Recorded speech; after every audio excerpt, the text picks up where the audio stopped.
Praise the lord. మన ప్రభు అయిన యేసుక్రీస్తు నామం పేరిట మీకందరికీ శుభములు తెలియజేస్తున్నాను. ప్రియ దేవుని బిడ్డలారా, బాగున్నారా? దేవునికి స్తోత్రం. ప్రతి దినము మీకోసం ప్రార్థన చేస్తున్నాను. ఈ యొక్క రబ్బుని వర్తమానములు, రబ్బుని స్వరం వర్తమానములు ప్రతి దినము కూడా మీరు వింటున్న విధానాన్ని బట్టి, ఆదరిస్తున్న విధానాన్ని బట్టి నేను ప్రభుని ఎంతగానో స్తుతిస్తున్నాను. క్రమము తప్పకుండా ఈ కార్యక్రమంలో చూస్తున్న మీ అందరికీ ప్రభు మెండుగా దీవించునగాక. దయచేసి ఈ యొక్క టీవీ కార్యక్రమం నిమిత్తమై ప్రార్థన చేయండి.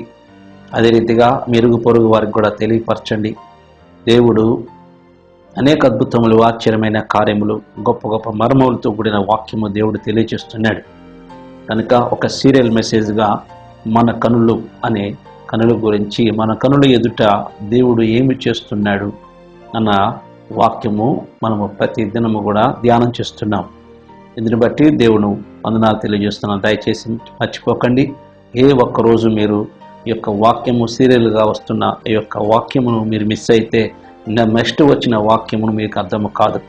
కనుక ఇది కంటిన్యూషన్గా వస్తుంది. కనుక ఈ యొక్క వాక్యం మీరు క్రమము తప్పక వింటేనే దీనిలోని మర్మములు మనకు తెలియపరుస్తాడు.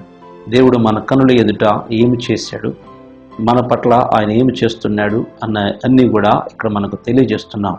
కనుక మీరు క్రమము తప్పకుండా ఈ యొక్క వాక్యములు మీ ఇరుగు పొరుగు వారికి, మీ బంధువులకు, మీ స్నేహితులకు కూడా ఈ యొక్క వాక్యం, ఈ రబ్బుని స్వరం వర్తమానములు తెలియపరచండి. దైవ దీవెనలు పొందండి.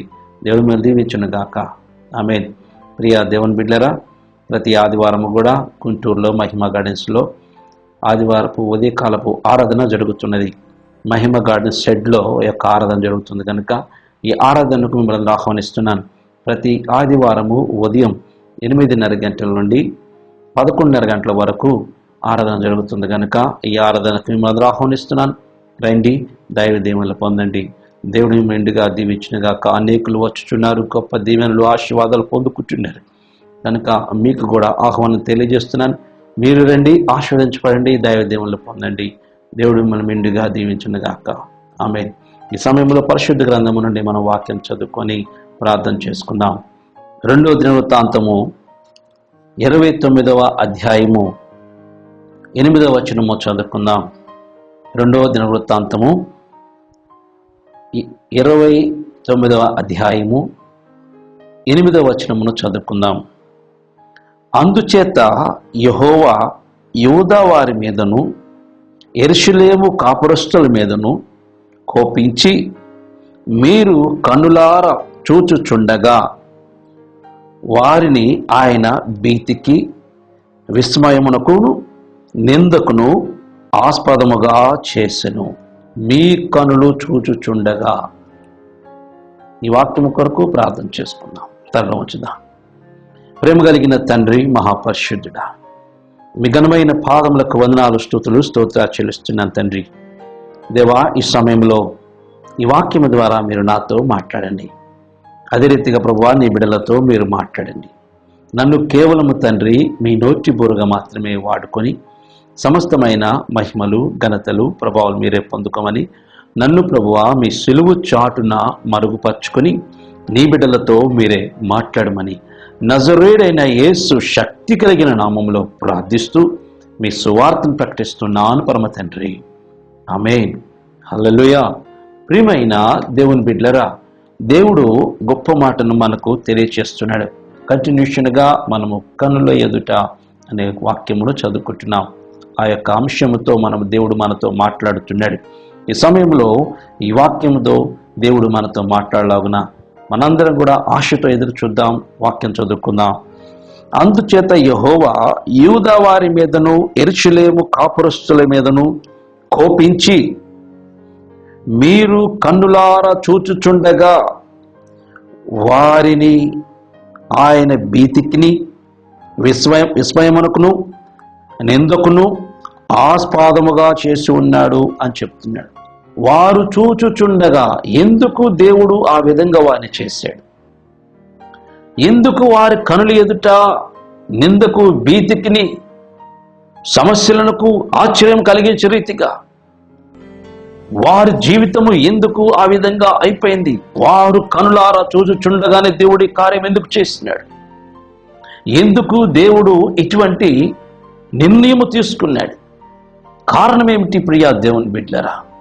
ఎప్పుడు కూడా దేవుడు ఎవరిని కూడా నిందకు గురి చేయడు, ఎవరిని బాధ పెట్టడు. ఆయన ఎవరిని కూడా ఆయన భయంకరమైన స్థితిలోనికి దిగజార్చడు.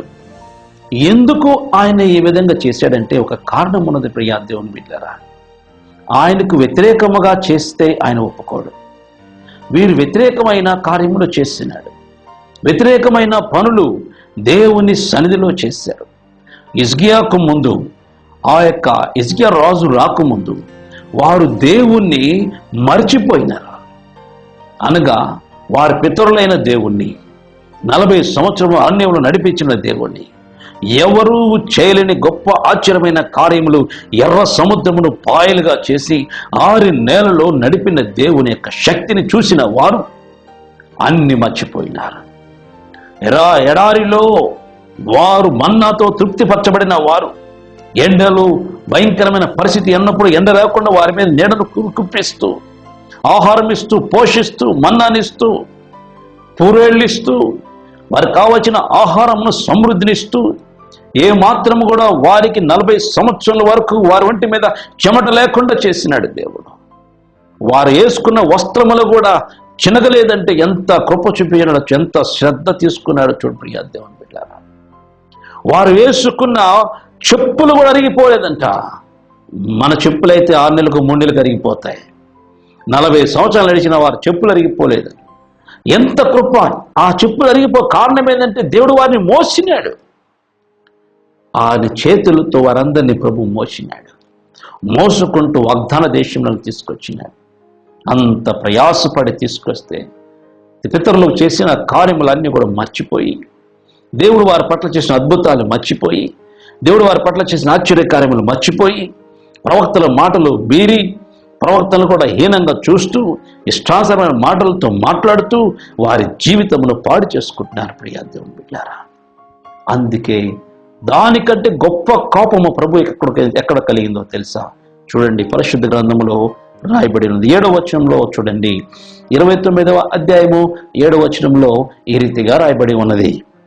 మరియు వారు మంటపము యొక్క ద్వారములను మూసివేసి, దీపములు ఆర్పివేసి, పరిశుద్ధ స్థలమందు ఇశ్రాయేలు దేవునికి ధూపము వేకయు దహన బలులు అర్పింపకయు ఉండిరంటే ఎంత భయంకరమైన కార్యం. అందుకే దేవుడు వారికి అటువంటి స్థితి తీసుకొచ్చాడు. ప్రియా దేవుని బిడ్డలారా, యెరూషలేమునే మూసేశారు. వారు ధూపం వేయడం ఆపేశాడు, దేవుని ఆరాధన చేయడం మర్చిపోయారు, బలులు అర్పించిన వారు అయిపోయినాయి. అన్ని ఆపేసి క్లోజ్ చేసుకొని మందిరము మూసివేసి, మందిరమును దేవుని యొక్క సన్నిధిని అవమానపరుస్తూ వారు జీవించినారు. అందుకే దేవుడు వారికి అటువంటి భయంకరమైన స్థితి వారు కళ్ళారా చూచుచుండగా దేవుడు ఆ విధంగా వారి పితరుల పట్ల దేవుడు చేశాడు. ప్రియా దేవుని బిడ్డలారా, ఎంత భయంకరంగా చేశాడు. కింద వచ్చిన 9వ వచనం చూద్దాం చూడండి.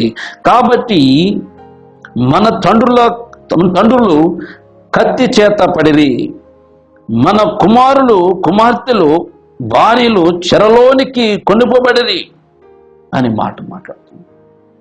ప్రతి ఒక్కరు చాలా మంది కత్తివాత పడ్డారు. మన కుమారులు మన కుమార్తెలు భార్యలు చెరలోనికి కొనుపోబడ్డారు, బానిసలుగా వెళ్ళిపోయినారు. కారణం ఏమిటంటే దేవుని సన్నిధిని నిర్లక్ష్యము చేయటం. కృపగల దేవుని యొక్క సన్నిధి, దయగల దేవుని యొక్క సన్నిధి అడగకముందే తన కృపతో నింపుతూ వారిని దీవిస్తూ ఆస్వాదిస్తూ నడిపిస్తున్న దేవుని యొక్క సన్నిధిని వారు మూసివేసి నిర్లక్ష్యము చేయటము ద్వారా వారు పరిస్థితి కత్తి వాతతో ఆశ్చర్యం కలిగిన రీతిగా ప్రభు చేశాడు.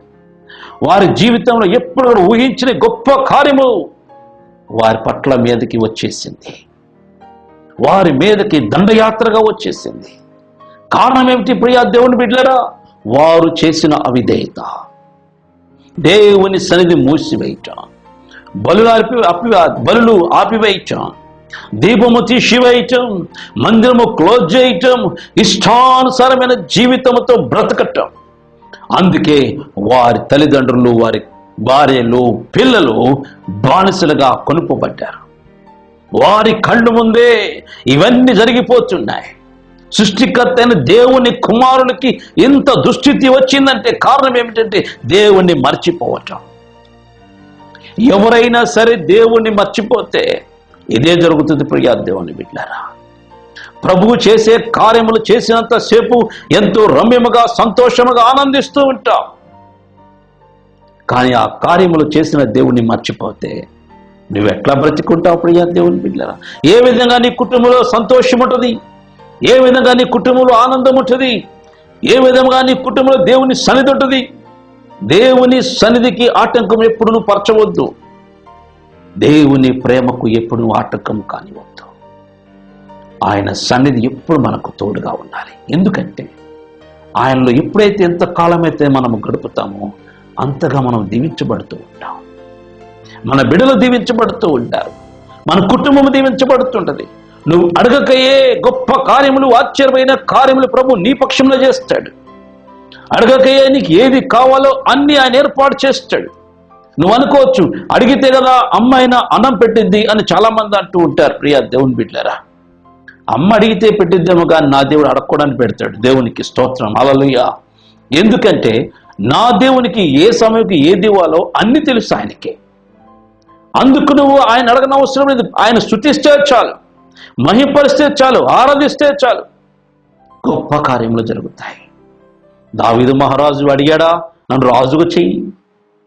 ఇశ్రాయేల్ ప్రజలకు రెండవ రాజుగా నన్ను చేయమని అడిగాడా? ఉన్నతమైన స్థితిలో పెట్టమని అడిగాడా? దేవాని స్థితి నాకు కావాలని అడిగాడా? ఊహించలేదు ఆయన స్థితిని. ఆయన చేసింది ఒకటే, దేవుని స్తుతి ఆరాధన చేసినాడంతే. ఎవరైతే దేవుని స్తుతి ఆరాధన చేస్తారో, ఎవరైతే ప్రభుని స్తుతిస్తారో, ఎవరైతే ప్రభుని గణపరుస్తారో, ఎవరైతే దేవుని సన్నిధిలో ఆరాధన చేస్తారో వారు అడగకయే ప్రభు అన్ని సమకూరుస్తాడు ప్రియా దేవుని బిడ్డ.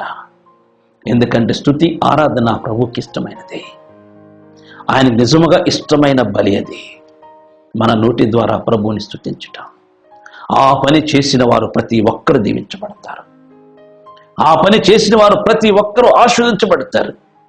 దావీదు మహారాజు ఆ విధంగా ఆశీర్వాదంలోనికి వెళ్ళిపోయినాడు. గొర్రెలు కాచుకునే ఆ యొక్క దావీదు గారు ఇశ్రాయేలు ప్రజలకు రెండవ రాజుగా నియమించబడ్డాడు. ఎంత కృప! అడుగుకే రాజుగా ప్రభు అభిషేకించాడు. కారణం దేవుని సన్నిధిని విడిచిపెట్టకుండా ఉండడం, దేవుని సన్నిధిలో ప్రార్థన విజ్ఞాపనలు చేయటం, దేవుని స్తుతించటం, ప్రభుని గణపరచటం, దేవుని ఆరాధన చేయటం, ఈ పనులు చేసినాడు కనుక దేవుడు దావీదు మహారాజుని అత్యధికంగా హెచ్చించినాడు. అయితే వీరు ప్రభువుని విస్మరించారు, దేవుని తృణీకరించారు, దేవుని ఆలయమును మూసివేశారు, దేవునికి బలివ్వటం ఆపేశారు, ధూపం వేయటం ఆపేశారు, దీపం పెట్టడం ఆపేశారు. మరి ప్రత్యక్ష గుడారంలోనికి ఎవరు వెళ్ళటం, అతి పరిశుద్ధ స్థలంలోనికి ఎవరు వెళ్ళటం లేదు. మందిరముకే తలుపులు వేసేసి తాళాలు వేసేసి కూర్చున్నారు. ప్రియా దేవుని బిడ్డలారా, దాని ద్వారా దేవుని యొక్క ఉగ్రత వారి మీదకు వచ్చింది. వారు చూచుచుండగానే వారి కనుల ఎదుట వారికి భయం కలిగేది, భీతి కలిగేది, విస్మయం నొందేది దేవుడు కార్యంలో చేశాడు. అంతే. ఎవరైనా దేవుని విడిచిపెట్టిన వారు, దేవుని సన్నిధికి అశ్రద్ధంగా ఉన్నవారు, దేవుని సన్నిధికి దూరముగా ఉన్నవారు, దేవుని పరిచర్యకు ఆటంకము కలిగించిన వారు ఎవరైనా సరే ప్రియా దేవుని బిడ్డ, ఇటువంటి భీతి కలిగిన కార్యములు వారి జీవితంలో కలుగుతాయి. మరణ సంబంధమైన కార్యములు జరుగుతాయి. వారి బిడ్డలు, కుమార్తెలు ఏ విధముగా ఆ యొక్క చెరపట్టబడ్డారో అదే రీతిగా వీరి బిడ్డలు కూడా ఆ విధంగా చెరపట్టబడతారు. ప్రియా దేవుని బిడ్డలారా, ఉగ్రత అప్పుడు ఇప్పుడు ఒకేలా ఏమాత్రం తగ్గలేదు ఆయన కోపము, ఆయన ప్రేమ కూడా. అందుకే మనం ఆయన సన్నిధిలో ప్రార్థన విజ్ఞాపన చేయడం ద్వారా మన కనులు ఎదుటే ప్రభు కార్యం చేస్తాడు. మన కనులు ఎదుటే ఆయన ఆశ్చర్యమైన కార్యాలు చేస్తాడు. ఇక్కడ వారి కనుల ఎదుట దేవుడు భయంకరమైన భీతి కలిగించే కార్యములు కలిగించాడు, భయము కలిగించే కార్యములు చేశాడు. వారి జీవితంలో ఎప్పుడు కూడా ఊహించలేని భయంకరమైన స్థితులనికి వారు దిగజారిపోయారు. అందుకే చెప్తున్నారు, మనం ఆ పని చేయొద్దిక. మన పితరులు చేసిన పనులు మనం చేయొద్దు. మన కళ్ళు తెరుచుకుందాం. వారు చేసిన మాదిరిగా మనం ఉండొద్దు. వారు చేసి అనేక శ్రమలు పొందారు, అనేక బాధలు అనుభవించారు, అనేక శ్రమలు నిందలు పడ్డారు.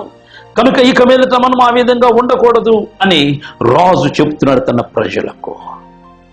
అందుకని తన ప్రజలందరినీ పిలిచినాడు, యాజకులను పిలిచినాడు, లేవీని పిలిచినాడు, అందరిని పిలిచి వారితో చెబుతున్నాడు, మన పితరుల మాదిరిగా మనము చేయొద్దిక. ఎందుకంటే వారు ఆ విధంగా దేవునికి వ్యతిరేకమైన కార్యములు చేసి మందిరం మూసివేసి దేవుని ఆరాధన చేయడం ఆపివేసి దేవుని స్తుతించడం ఆపివేసి ఇంత భయంకరమైన కీడు మనకు తీసుకొచ్చినారు. కనుక ఇక మీదట మనం ఆ విధంగా చేయవద్దు, మనందరము కండ్లు తెరుద్దాం అని పశ్చాత్తాప ప్రకటించుకుంటూ ప్రభువు సన్నిధిలో వారు ఎదిగినారు. మరలా దేవుని యొక్క కృప వారి మీదకి వచ్చింది. ప్రియా దేవుని బిడ్డలారా, మనము కూడా ఒక దినమున ప్రార్థనకు బాగానే వెళ్తూ ఉంటాం. కొన్ని దినములు గడిచిన తరువాత వెంటనే ప్రార్థన ఆపేటి మొదలు పెడతాం. ప్రార్థనకు వెళ్ళినప్పుడు చక్కగా దీవించబడుతూ ఉంటాం. ప్రార్థన ఆపేసినప్పుడు భయంకరమైన శ్రమలు వచ్చి పడుతూ ఉంటాయి. ఎందుకు ఈ విధంగా జరుగుతుందంటే ఆయన సన్నిధి విడిచిపెడితే ఈ నిందలే వస్తాయి. యెరూషలేము దేవాలయం మూసివేయడం ద్వారా వారు భయంకరమైన శ్రమలు పొందినారు. మీరు దేవుని సన్నిధికి రాకుండా ఆగిపోవటం ద్వారా ఇటువంటి శ్రమలు పొందుకుంటారు. భయంకరమైన నిందలు, అవమానములు, శ్రమలు, వేదనలు, శోధనలు అన్నీ నీకు వస్తాయి. ప్రియా దేవుని బిడ్డలారా, జాగ్రత్త. అందుకే ప్రభు సన్నిధి ఎక్కడ ఉందో తెలుసుకొని వెళ్ళాలి. దేవుడు ఎక్కడున్నాడో తెలుసుకొని వెళ్ళాలి. దేవుని సన్నిధిలో నువ్వు ఎదిగినప్పుడు బహుగా దీవించబడతావు. దేవుని సన్నిధి ఎక్కడ ఉందో వాడికి వెళితే అక్కడ నిజముగా నీ కుటుంబం ఆశీర్వాదకరంగా ఉంటుంది. ప్రియా దేవుని బిడ్డలారా, చాలా మంది ప్రభు కార్యం చేసినప్పుడు ఎంతో సంతోషిస్తాడు. ఒక్క రూపాయి కూడా ఖర్చు పెట్టకుండా అద్భుతాలు జరిగిన చాలా మంది ఉన్నారు. అటువంటి సంఘములకి రండి, ఆ సంఘంలో కట్టబడి ఉండండి అమ్మా అని చెప్తే ఆ కార్యం పొందుకున్న వారు అక్కడ ఉండరు. ఏం చేస్తారంటే, అయ్యా మేము చిన్నప్పటి నుంచి పలానా చోట ఎదిగాము, పలానా చోట ఉన్నామయ్యా, ఆడికి వెళ్ళిపోతామయ్యా. ఆ పాస్టర్ గారు ప్లాన్ చేసి ఏ కార్యం జరుగు మళ్ళీ ఆడికి వెళ్తామంటూ ఉంటారు. ఆడికి వెళతారు, శ్రమలు అధికంగా తెచ్చుకుంటారు. నేను ఒక మాట చెప్తున్నాను ప్రియా దేవుని బిడ్డలారా, ఎక్కడ కూడా పలానా చోట ఉండమని దేవుడు చెప్పలేదు. ఎక్కడ ఆత్మీయస్థితి ఉండదు ఆడికి వెళ్ళిపోవాలంతే. ఆత్మీయ ఎదుగుదల అవసరం, సంఘము కాదు ప్రభువు మనకు ముఖ్యం. సంఘం నుండి పరలోక రాజ్యం తీసుకెళ్ళదు ప్రియా దేవుని బిడ్డలారా. సంఘం నుండి పరలోక రాజ్యంలో తీసుకువెళ్ళదు, కులం నిన్ను పరలోక రాజ్యం తీసుకెళ్ళదు, మతము నిన్ను పరలోక రాజ్యం తీసుకువెళ్ళదు. వీటన్నిటికీ అతీతంగా ఉన్నవారు మాత్రమే పరలోక రాజ్యంలోకి వెళతారు తప్ప కుల పిచ్చి కలిగిన వాళ్ళు, మత పిచ్చి కలిగిన వాళ్ళు పరలోక రాజ్యంలోనికి ప్రవేశం లేదు ప్రియా దేవుని బిడ్డలారా. ఆ రాజ్యంలో ఏ కులం లేదు, ఏ మతం లేదు. అక్కడ ఏదైతే లేదో ఇక్కడ అది ఉండకూడదు, ఇక్కడ ఉన్నది అక్కడ ఉండదు.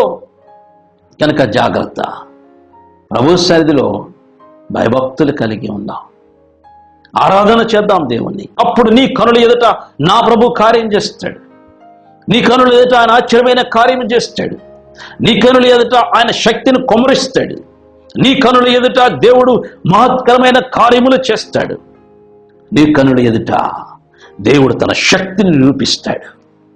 కానీ మన కనుల ఎదుట అనేక అద్భుతాలు, ఆశ్చర్యమైన కార్యాలు జరుగుతున్నా అబ్బా అద్భుతం జరిగింది, ఆశ్చర్యమే సంకలు కొట్టుకుంటా చప్పట్లు కొడతాం తప్ప ప్రభుని మహిపరచు. ఎక్కడ అద్భుతం జరిగిందో నువ్వు అక్కడ ఎదగాలి. ఎక్కడ దేవుని పట్ల కార్యము చేశాడో ఆ సంఘంలో నువ్వు ఉండాలి. ఎందుకంటే దేవుడిని అక్కడ పిలిచాడు ప్రియా దేవుని బిడ్డ. ఆరాధన చేయమని దేవునికి అవకాశం ఇచ్చాడు. అక్కడ నువ్వు ఆరాధన చేస్తే నేను నిన్ను ఆస్వాదిస్తాను, నేను నిన్ను దీవిస్తాను. ఆ యొక్క వర్తమాన ప్రభు అక్కడ నీకు పంపించినాడు. ఎప్పుడో తెలుసా, కార్యము జరిగిన దగ్గర. నీవు కార్యము జరిగించుకొని పోతావు, దరిద్రుడు అయిపోతావు. కార్యం జరిగించుకొని పోతావు, అప్పుల్లోకి కూరిగిపోతావు. దేవుడు కార్యం రూపాయి లేకుండా అద్భుతము చేసి ఆశ్చర్యమైన కార్యం చేసి ఇంటికి పంపితే నువ్వు అక్కడ ఉండకుండా ఇంకొకళ్ళు ఎక్కువ దగ్గరికి వెళ్ళిపోయి అక్కడ ఆరాధన చేద్దామని పోవడం ద్వారా నువ్వు అప్పులు పాలైపోతావు తప్ప నీకు ఏమాత్రము కూడా విడుదల రాదు. అందుకే ఆరాధన ఎక్కడ దేవుని సన్నిధి ఉన్నదో అక్కడ మనం ఆరాధన చేయాలి. అప్పుడు నీ కనులు ఎదుట ప్రభు కార్యం చేస్తాడు. వీరు దేవుని సన్నిధిని మూసివేశారు, ఆరాధనకు చోటు లేకుండా చేశారు, ప్రభు సన్నిధికి ప్రాధాన్యత లేకుండా చేశారు. దేవుని సన్నిధిలో ఎదగకుండా వారు దేవుని సన్నిధి మూసివేశారు. దాని ద్వారా వారు కత్తివాత పడ్డారు. భీతి కలిగించిన కార్యము వారు కనులు ఎదుట చేశాడు. విస్మయం ఉండే కార్యములు వారు కనులు ఎదుట చేశాడు.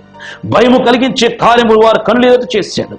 ఎప్పుడు ఊహించాడు, దేవుడు మాతో ఉన్నాడు, మాకు బాధ లేదులే, మాకు సమస్య లేదు, మా పితరులు ఉన్నారు, మా పితరులను బట్టి దేవుడు మమ్మల్ని దీవిస్తాడు, మమ్మల్ని బట్టి దీవిస్తాడు, మా నాన్న బట్టి దీవిస్తాడు, మమ్మ పక్క బాగా ప్రార్థన చేసే ప్రార్థన పొర్రాలు ఆమెను బట్టి మాకు దీవెన వచ్చింది, లేకపోతే మా గొప్ప ప్రార్థన పరుడు, నా భార్య చేసిదిలే, నా భర్త చేస్తారులే, వారి దీవెనలు నాకు వస్తేలే అనుకొని బ్రతుకుతూ ఉన్న వాళ్ళు. అందుకే వారి మీదకు భయంకర ఉగ్రత వచ్చింది. భీతి కలిగించే కార్యం, భయం కలిగించే కార్యము దేవుడు వారి పట్ల చేశాడు. ఎవరి ప్రార్థన వాళ్ళదే.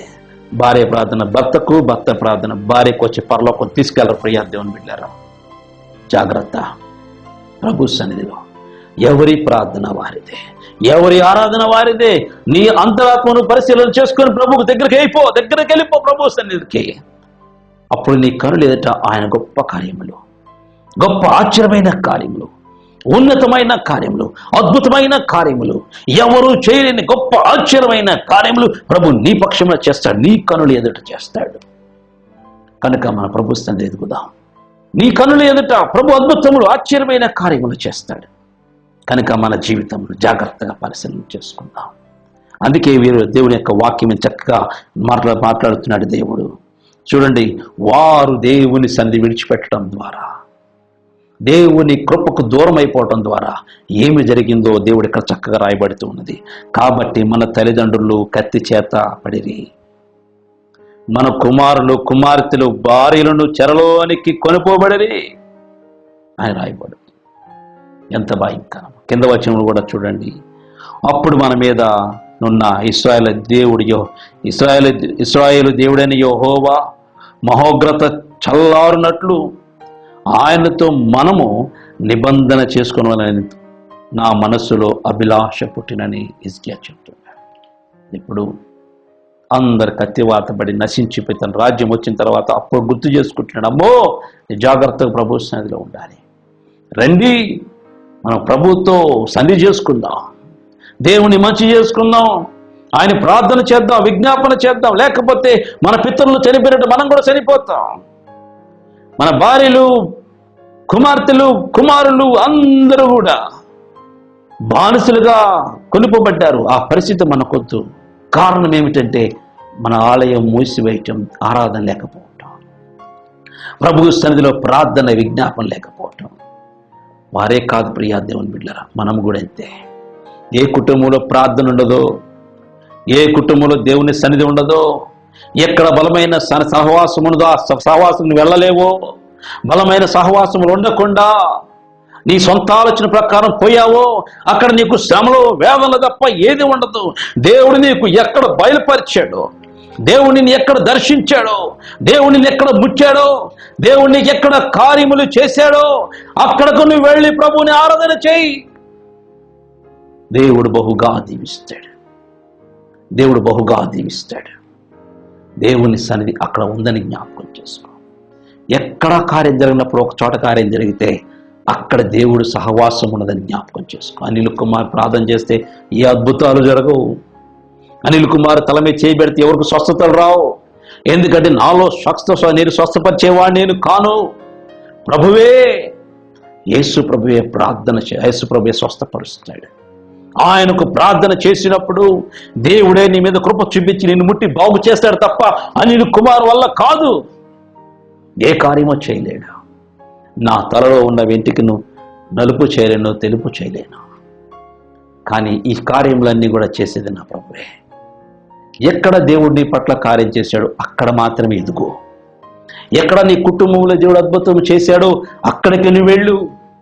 ఎక్కడ దేవుడిని నిన్ను నీ కుటుంబాన్ని బిడ్డలు ముట్టి బాగు చేశాడో అక్కడికి వెళ్ళు. ఎందుకంటే అక్కడ నా ప్రభువు ఉన్నాడు. అక్కడ ఆ ప్రభువు దగ్గరికి వెళ్ళి నువ్వు ఆరాధన చేయి. అప్పుడు ప్రభు దీవిస్తాడు. నీ కనుల ఎదుట గొప్ప ఆశ్చర్యమైన కార్యములు ప్రభువు చేస్తాడు. ఎవరు ఊహించలేని గొప్ప అద్భుతములు ప్రభు నీ పక్షమున చేస్తాడు. నీ కనుల ఎదుట ఆశ్చర్యమైన కార్యములు, నీ కనుల ఎదుట స్వస్థత కార్యములు, నీ కనుల ఎదుట దీవెనలు, నీ కనుల ఎదుట సంతోషము, నీ కనుల ఎదుట ఆనందము అన్ని ప్రభు నీకు ఇస్తాడు. ఆ కనులతోనే పరలోకం చూస్తావు, ఆ కనులతోనే పరలోకానికి వెళతావు, ఆ కనులతోనే పరలోక మహిమను చూస్తావు, ఆ కనుల ఎదుటనే నీ కనుల ఎదుటనే మన తండ్రిని చూస్తావు. ఎంత గొప్ప కృప నీ ఎదుట, నీ కనుల ఎదుట దేవుడు చేయటానికి ఇష్టపడుతున్నారు. మీరు దేవుడికి వ్యతిరేకంగా ఉన్నారు కనుక వారి కనుల ఎదుట కీడు వచ్చి పడింది. కానీ మనం వ్యతిరేకంగా ఉండొద్దు. ప్రభువుకి, దేవునికి ప్రియమైన జనాంగముగా, సొత్తైన ప్రజలుగా, ఆయన బిడ్డలుగా, ఆయన కుమార్తెలుగా, ఆయన కుమారులుగా మనము దేవుని సన్నిధికి దిగుదాం. దేవుని సన్నిధిలో బలమైన కార్యములు సాధించుకున్నాం. ఉన్నతమైన కృప, ఆశీర్వాదములు, సమృద్ధి, దీవెనలు అన్ని దేవుడు మనకి ఇవ్వడానికి సిద్ధపడుతున్నాడు. కనుక ప్రియా దేవుని బిడ్డలారా, ఎంతకాలము దేవునికి దూరంగా ఉంటావు, ఎంతకాలం ప్రభుకి దూరంగా ఉండి దేవుని ఎదగలేకుండా పరిస్థితిలో ఉంటావు. రా నా ప్రభు సన్నిధికి. ఆయన నీ పట్ల నీ కార్యములు చేస్తాడు. నీకున్న బలహీనత తీసివేస్తాడు, నీకున్న సమస్యలు తీసివేస్తాడు, నీకున్న దరిద్రతను కొట్టివేస్తాడు. ఉన్నతమైన కృప దేవుడు నీకు అనుగ్రహిస్తాడు. గొప్ప కార్యములు నా ప్రభు నీ పక్షమున చేయడానికి ఇష్టపడుతున్నాడు. కనుక ఇదే రక్షణ దినం అనుకూలమైన సమయం. నీ కనుల ఎదుట ఆయన కార్యములు చేయడానికి ఇష్టపడుతున్నాడు. రండి, మన జీవితాలు మార్చుకొని ప్రభువు ఎద్దకు వెళ్ళి ఆయన పాదములు పట్టుకొని మనం ఆయన స్తుతిద్దాం, మన హృదయం తెరుద్దాం. వారు దేవాలయం మూసేశారు, మన హృదయమైన దేవాలయం తెరుద్దాం. వారు మూయటం ద్వారా శ్రమలు పాడైపోయారు.